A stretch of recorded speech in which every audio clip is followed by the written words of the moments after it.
In this video, I'm going to show you how to delete all unread emails in Gmail quickly and safely using a simple search filter and a couple of clicks.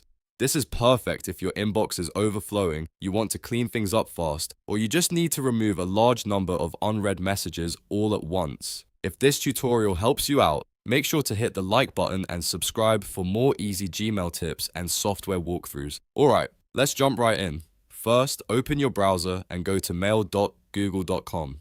This will take you straight to Gmail. Once Gmail loads, look at the search bar at the top of the page. Click into the search bar and type "unread", then press enter on your keyboard. This search command tells Gmail to show only emails that are currently unread.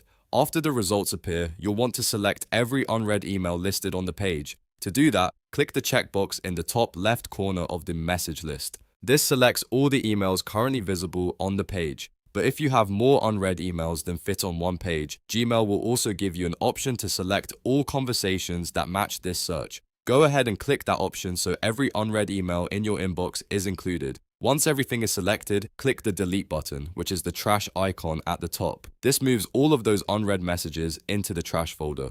Now, if you want to permanently remove them and fully clear them out, you'll need to empty the trash. To do that, open a new tab or go directly to mail.google.com/mail/u/0/hashtrash. That will take you straight to the trash folder in Gmail. Inside trash, look for the empty trash now option and click it.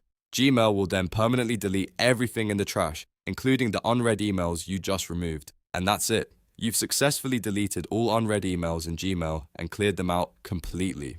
This is a great way to quickly clean up your inbox and keep your email organized without having to delete messages one by one. If this video helped, please give it a thumbs up and subscribe for more quick step-by-step tutorials just like this one.